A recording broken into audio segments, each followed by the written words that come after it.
Þetta er verkefni 9 í C-hluta í Word 09 farfuglar. Ég er búin að breyta spássíðum eins og stendur í kennslubókinni. Þetta er layout og page setup. Þeir eru með tölurnar í bókinni, þetta er á blaðsíðu C11. Ég er búin að setja haus og síðan ætla ég að setja fót með sjálfvirku blaðsíðunúmeri. Og ég er stödd hérna í header and footer flipanum og er hérna í haus. Þannig ég get annarkvort farið niður með músinni eða smellt hérna á go to footer. Ég fer í page number, current position og plain number. Og ég ít á Ctrl og E sem er flýtiskipun fyrir miðjun. Og ég ít á escape til að fara aftur í skjalið. Síðan ætla ég að setja listan yfir farfuglana, hérna hér, afmarka hann og setja stigskiptan lista. Það er hérna home flipa og multilevel list hérna, stigskiptur listi. Og ég vel útlit, það er hér. Og það er allan textan á fyrsta þrepi.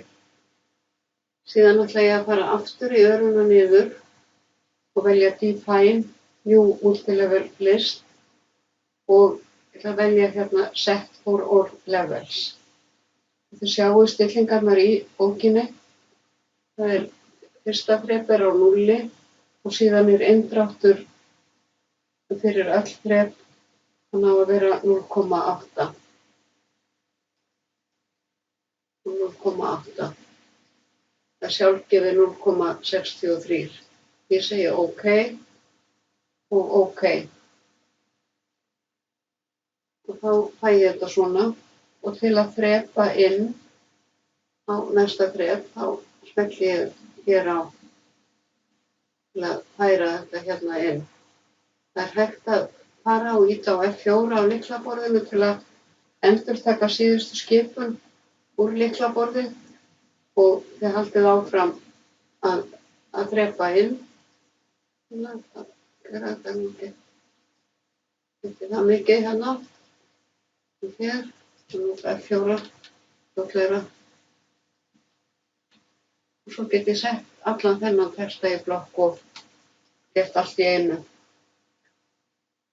Síðan ætla ég að setja aftur textan hér í blokk og hafa bil á milli þrepa eða á milli textan, 3 punkta fyrir og eftir. Þá fer ég hér í paragraf og vel 3 punkta fyrir og 3 punkta á eftir.